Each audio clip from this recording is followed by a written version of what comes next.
There is no spoon.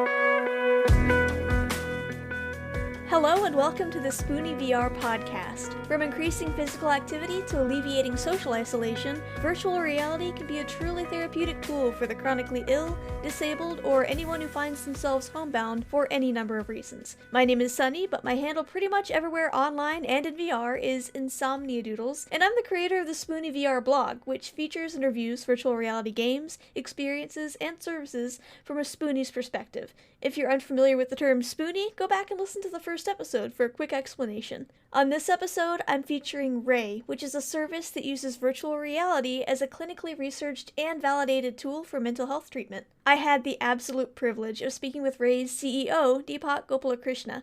During this interview, we discussed how VR can help improve the lives of folks living with debilitating anxiety disorders, phobias, and psychosis, and he shares an excellent opportunity for you to experience this yourself for free through their new beta program. Without further ado, let's get into the interview. Well, thank you so much for reaching out, Sunny, and having me on the show, and having us have this discussion with the audience. So my name is Deepak. I'm the CEO and founder of Rey, which was born from OxfordVR, and we make virtual reality treatments for a variety of mental health issues, all the way from social anxiety and to phobias to psychosis. Yeah, super excited to tell you a bit more about that today. What is your connection to virtual reality, and what was your first VR experience? Yeah, look, to be completely frank, I really didn't have much experience with virtual reality before working on Rey.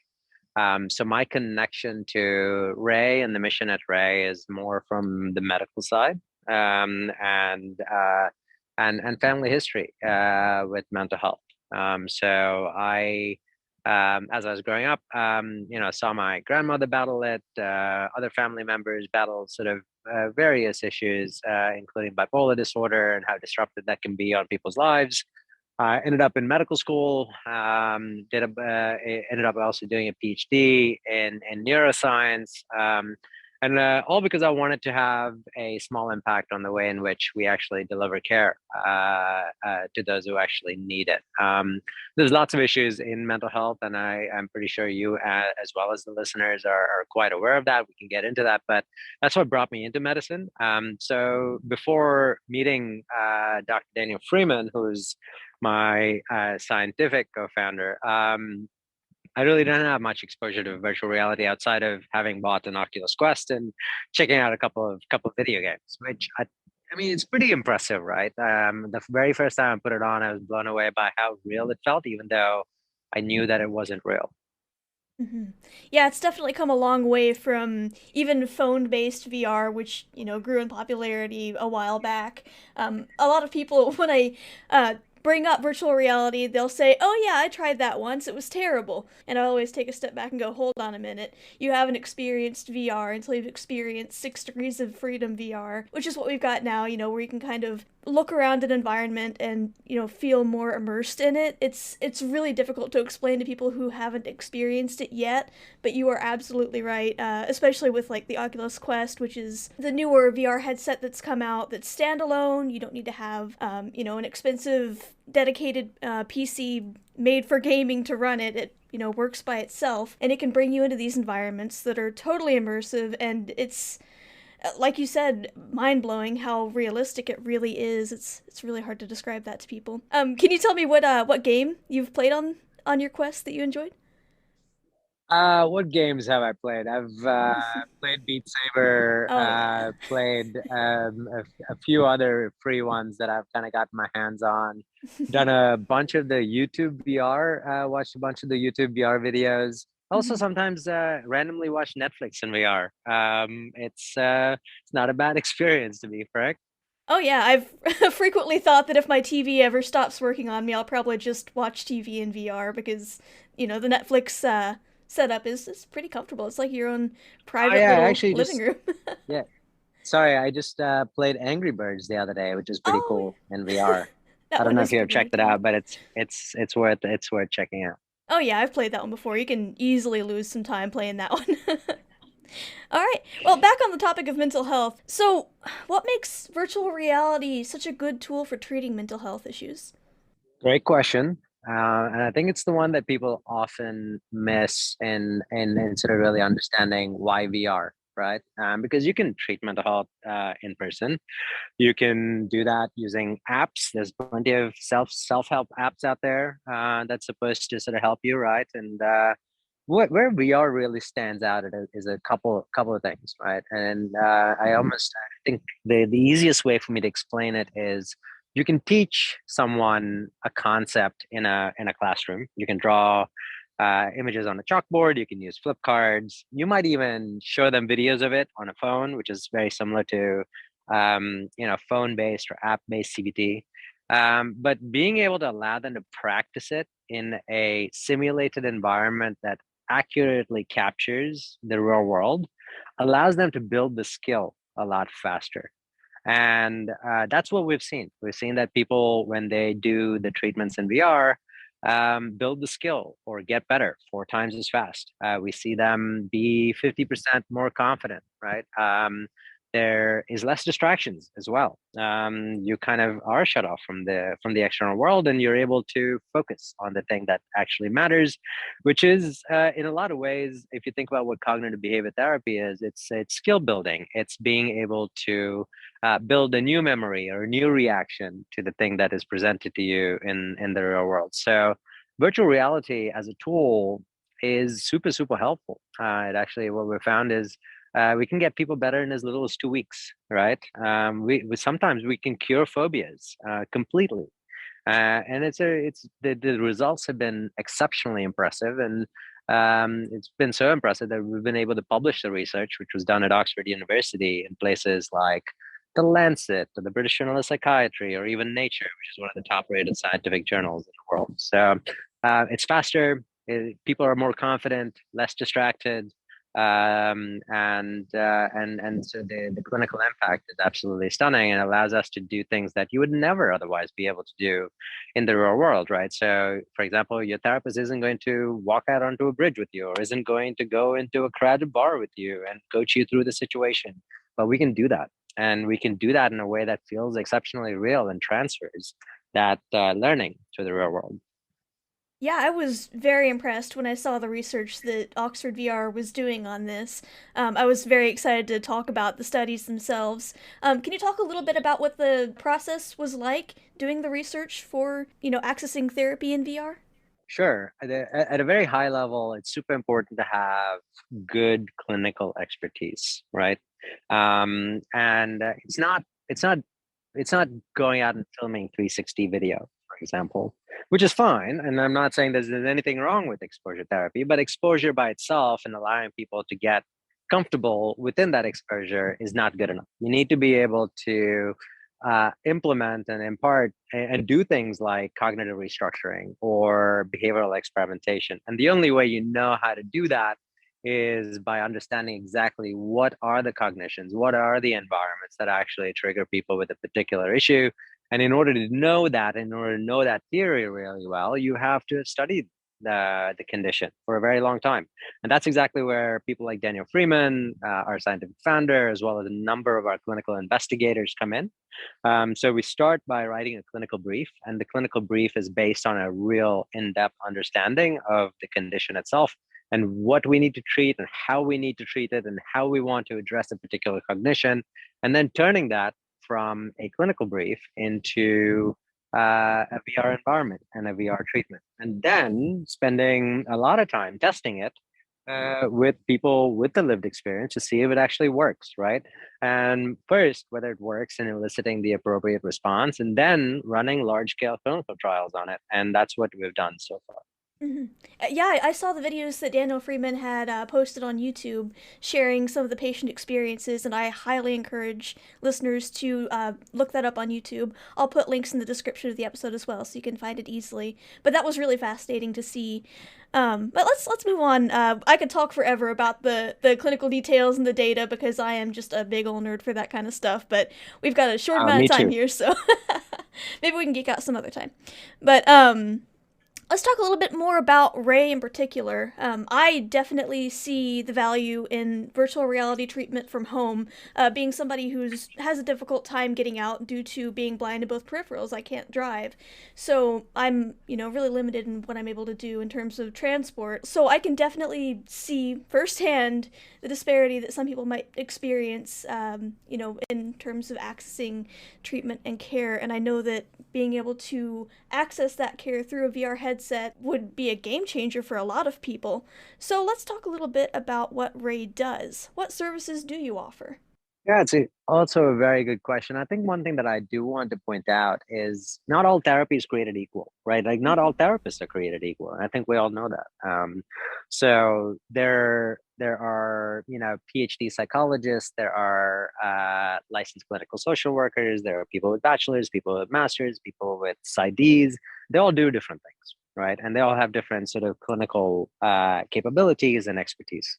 So I think one of the things that we do with VR is we give people access to the best expertise in that particular condition in the world, right? We find them, we build the product with them, and what we like to say is that we give people access to the highest quality care at scale, at low cost, right? Because we can do that utilizing the VR. And the way in which we do that is it's a combination. It's a combination of that the best minds in the world downloaded into VR, which you can then access on your own at any time. Combined with our coaches, who are also trained by some of these folks, right? So Daniel and his team train up our coaches, and it's a combination of our coaching plus the VR that really delivers the outcomes to people. Because yes, you could do it on your own. Yes, you could sort of go through all of our scenarios on your own, but it isn't just doing the VR. It's being able to do the VR, unpacking that with your coach, and then being able to go and experiment with that in real life. And that, and doing that in multiple different scenarios, is what leads you to the good outcomes that you might have that translate into the positive impacts and the benefits that you might see in your day-to-day life, right? So with Rey, that's what you get. You sign up, you get a coach who does an intake.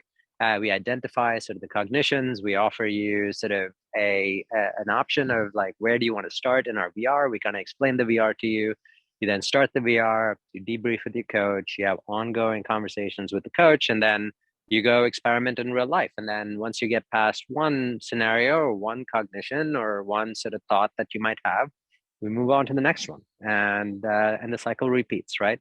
Until you're able to kind of just get the coach out of the picture altogether and potentially just do top ups in VR.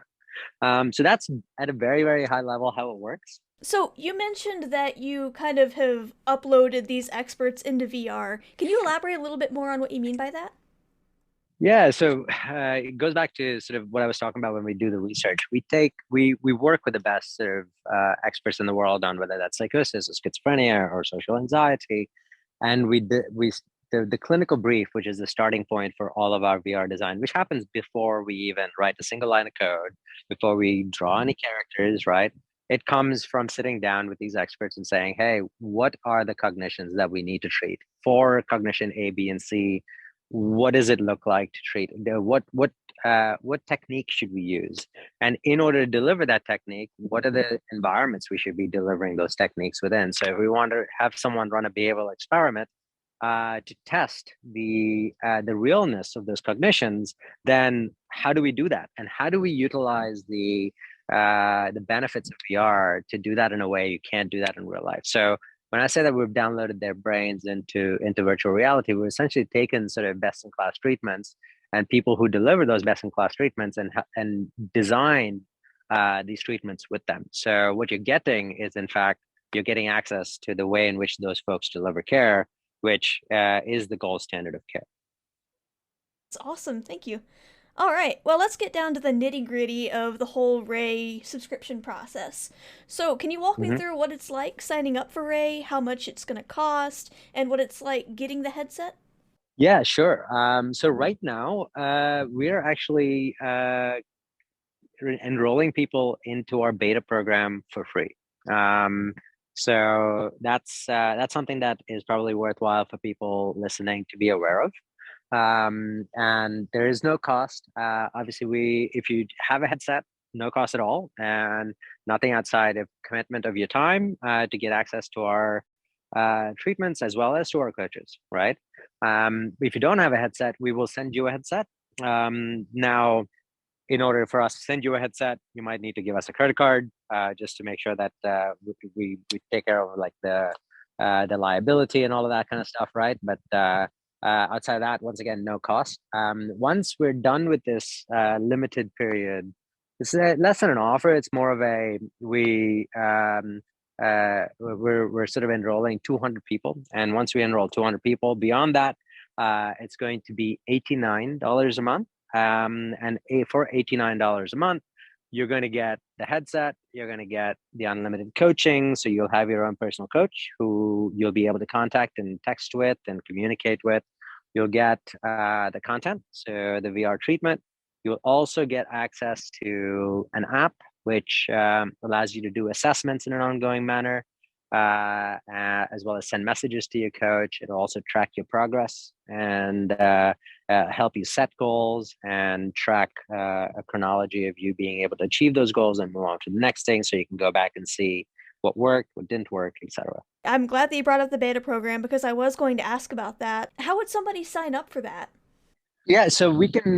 Why don't we do this? We'll send you the link to the beta program, which you can post in the description. Mhm. That way, they can access it directly from there. Or, if I remember correctly, we have a link at the very top of our website, which is vr.getray.com, that gets people into the sign up page for the beta. Just out of curiosity, do any physical mental health clinics offer Ray's VR therapy? And if so, how might a local clinic go about obtaining Ray's services for their patients? Yeah, it's a very good question. So the NHS, which is the National Health Service in England, does. So we're actually deployed through a variety of their trusts, which is a pretty big deal. In order to sort of get accepted into the NHS, you have to show that you've actually built something that is efficacious and good and delivers high sort of clinical value. So we're in the UK. In the US, we're currently working with a couple of folks down in Florida to deploy our headsets through them. We also have had a number of independent clinicians reach out to us to use it. So the easiest way to reach out and get into that pathway would be to email support@getray.com, and we'll connect you with some of our folks who can get you set up. Pretty simple. Awesome. I'm glad that you've got that set up in the NHS. Is there anything that you'll have to do to have access to clinics in the United States? Will you have to get FDA approval, or is this just something where you're waiting for clinics to reach out to you so that you can start that process? Yeah, so we are already working with some relatively large hospitals and nonprofits here in the US that deliver care to people with social anxiety and PTSD. So we're already in market. So I would say, yeah, the easiest way for people would be to just reach out to us. That's awesome. Sweet. Thank you. All right, let's talk a little bit about the future of Ray. What would you like to see Ray achieve in the near future? Look, I mean, it kind of goes back to why we started this in the first place. We want to have a positive impact in as many people's lives and health outcomes as possible. So the broadest possible distribution, making it as accessible to as many people as possible, right? I mean, $89 a month is a pretty low price point when you consider that you're essentially getting the equivalent of like four therapy sessions every month, which can run upwards of 400, 500, $600, depending on sort of who you go see. Sometimes an hour long therapy session can cost $400, right? Right. So we want to make it super accessible. We want to give people access to the highest quality care, and we want to do that for as many people as possible. Now we're starting with folks with social anxiety, especially more on the moderate and severe end. And we want to give people something that actually works, right? We don't want, like, I mean, one of the things that you see a lot is people just stay in therapy and nothing actually changes. Um, and we want to deliver measurable changes to the social anxiety, making people less anxious, being able to do the things that they want to do. So if I was to say sort of what would I want Rey to do, it is to have a positive impact on people's lives, as many people's lives as possible, at the lowest possible price point as possible, right? And we're innovating and we're problem solving and figuring out ways to do that. That's awesome. Well, thank you very much for that. It's much appreciated offering, mental health services at an affordable price point. I know that's a big reason why a lot of people avoid going to therapy is, the issues with not being able to afford it. But it's a good start. Awesome. Thank you. So let's have a little bit Absolutely. of fun. Let's daydream a little bit. So, Uh-huh. considering the growth of the metaverse, I can imagine a world in which VR users can put on their headsets and go to a Ray office location within VR to show up for a therapy Hmm. session or even attend group therapy sessions with other VR users, led by a trained therapist.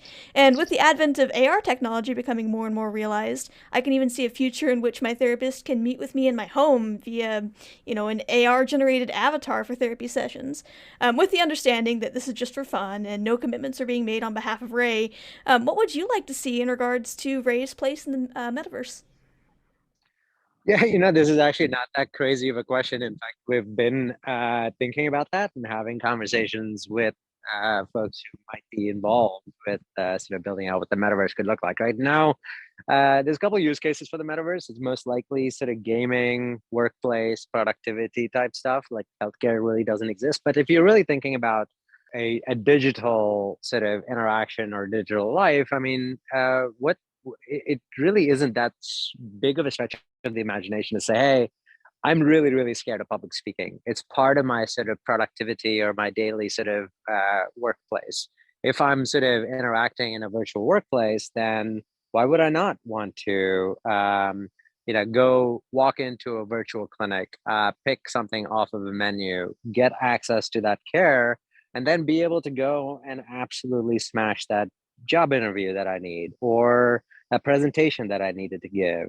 Or maybe I go in the morning for a 20-minute session before I have to walk into a crowded workplace and interact with a bunch of people. And it makes me much more confident. It makes me sort of drop the feelings that people might be judging me or people might think that I am, not good enough or what all of the things that people often feel when they are socially anxious. I mean, there shouldn't be a stigma. Two, it should be accessible anytime, anywhere.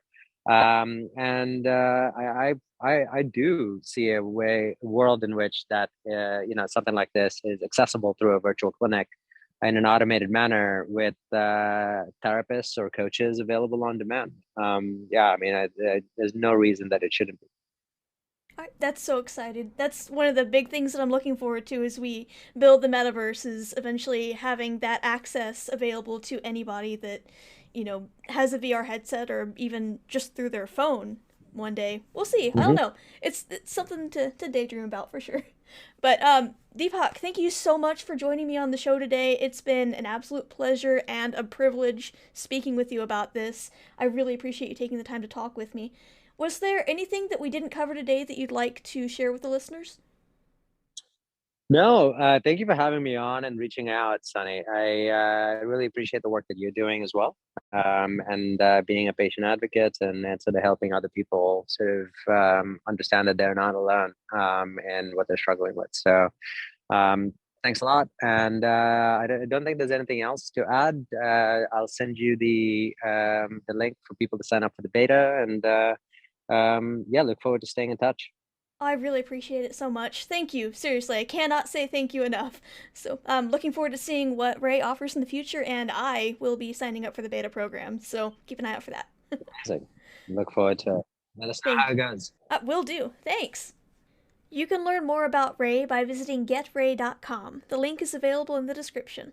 If you're interested in signing up for the beta program, click on the link in the description or visit beta.getrey.com and follow the sign-up instructions to get started. There is a very brief survey to assess your level of anxiety to ensure the program is right for you. It doesn't take much time at all to complete. I didn't quite make the cut, but I encourage you to check it out if you struggle with anxiety. This is a great opportunity, and the beta program won't be available forever, so don't put this off if you think it might be right for you.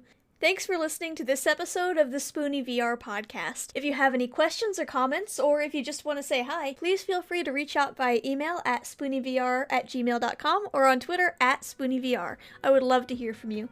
That's all I've got for now. Until next time, take care, and I'm sending spoons your way.